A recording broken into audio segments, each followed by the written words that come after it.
Já analisei mais de 100 assassinos na minha carreira. O que houve?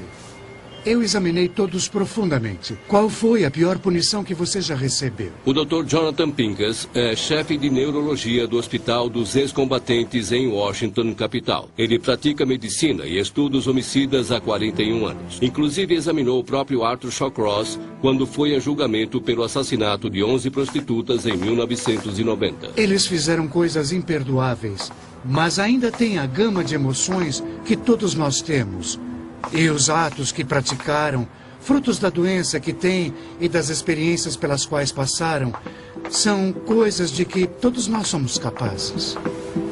Sou o Dr. Pincus. Muito prazer. O Dr. Pincus não pode diagnosticar alguém como perverso, mas ele pode examinar a área do cérebro que conscientemente decide cometer atos de maldade, o lobo frontal. Bom, agora vem a parte difícil. Quando eu levantar o dedo, quero que olhe para o outro lado.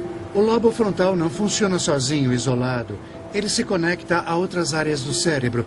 Quando examino um paciente, procuro fazer com que outras partes do sistema nervoso funcionem. O lobo frontal rege nosso comportamento consciente. Num exame neurológico, um teste simples consegue identificar lesões cerebrais, inclusive na região que controla o comportamento violento.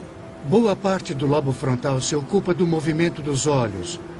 Quero ver se os olhos da pessoa acompanham o meu dedo. Um dos testes que faço é o rastreamento visual. Uma grande parte do lobo frontal está relacionada ao rastreamento visual. São chamados de campos visuais frontais. E a pessoa deve ser capaz de acompanhar o meu dedo, que se move lentamente. Se os olhos acompanham o meu dedo, é normal.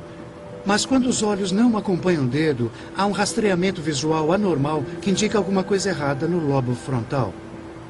Muito bom. Outro teste que faço é do reflexo de preensão. Bom, agora eu quero que você relaxe. Eu estimulo a palma da mão e depois os dedos. Relaxe. E se os dedos da pessoa se curvam e me pressionam, isso é um reflexo anormal. É o reflexo de preensão. Em algumas pessoas só acontece quando estão distraídas. Agora soletre a palavra punho. P-U-N-H-O. Então eu procuro distrair a pessoa pedindo que ela soletre uma palavra sempre de trás para frente. Soletre ao contrário. O-H-N-U-P. Invariavelmente a pessoa desvia a atenção do que estou fazendo e às vezes enrola os dedos. Isso é anormal. Nas mãos do Dr. Pincus, essas reações simples podem ser pistas, maneiras de distinguir um paciente com uma configuração anormal e potencialmente violenta. Um lobo frontal lesionado pode apagar as conexões que refreiam os nossos instintos básicos. Pode-se adquirir uma disfunção neurológica a partir de um traumatismo craniano, de um tumor cerebral, infecção. Existem várias causas de lesão cerebral que produzem alteração na capacidade de julgamento da pessoa. A violência não requer que se tenha uma ideologia em particular. Ela requer uma lesão no cérebro, uma disfunção do cérebro, seja temporária ou permanente. Todos de pé, por favor. Numa reviravolta interessante, quando o Dr. Pincus examinou Arthur Shawcross em 1990, descobriu um cisto estranho no seu lobo temporal direito. Isso por si não explica seu comportamento assassino. Mas após examinar centenas de homicidas, o Dr. Pincus acredita que encontrou a receita para um assassino em série. Pessoas que se comportam de maneira evidentemente perversa. Pessoas que torturam e matam. Que tipo de pessoa faria uma coisa dessas? O que torna alguém violento?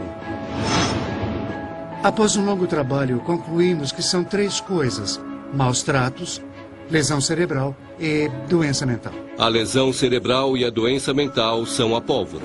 Maus tratos na infância são a fagulha que incendeia o pavio. Pegue uma pessoa que tem uma doença mental básica. Se ela for torturada e espancada, vai se tornar alguém que quer se vingar. Alguém que se sente uma vítima e quer voltar a ter poder. E procura isso fazendo coisas terríveis. E como essa pessoa não é idiota, não tem o cérebro totalmente lesionado, ela vai poder repetir seus atos porque consegue encobrir seu rastro. Ela se torna um assassino em série. Não existe consenso quanto à teoria do Dr. Pincus, mas foi precisamente dessa mistura de fatores que surgiu um dos mais perversos assassinos no índice da maldade do Dr. Stone. Gary Heidnik foi um homem cujos crimes facilmente superam em maldade os horrores cometidos por Arthur Shawcross e até por Ed Gein. No dia 24 de março de 1987, a polícia da Filadélfia recebeu o chamado de uma mulher histérica. Ela havia conseguido escapar depois de passar meses acorrentada num porão como escrava sexual. E disse que ainda havia 3 sobreviventes cativas. O porão era de Gary Heidnik, de 43 anos. E quando a polícia entrou em sua casa, ficou evidente que estava diante de uma mente torpe. Os corredores eram revestidos com notas de $1. As paredes estavam cobertas com moedas de 1 centavo. Mas haveria descobertas muito mais sombrias. A casa havia se tornado um laboratório doentio de tortura humana. Havia um braço na geladeira, carne humana entupindo a pia. Uma panela de ossos calcinados no fogão. Mas era embaixo, no porão, onde estavam os verdadeiros horrores. Elas eram torturadas com aparelhos domésticos e ele colocava o rádio no volume máximo para disfarçar os gritos de socorro. Elas eram espancadas com uma pá e, para que não se unissem, fazia com que uma espancasse a outra. Elas eram estupradas diariamente.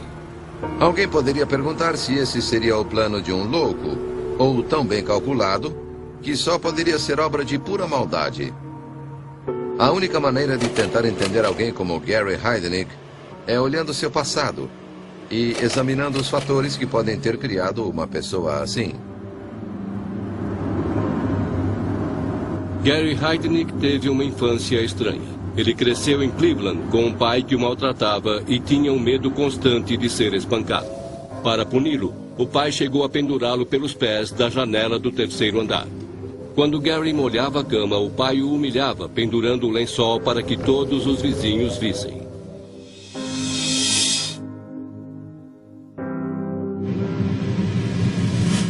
Depois que caiu de uma árvore aos 6 anos de idade e teve uma lesão cerebral, o comportamento de Heidnik aparentemente mudou.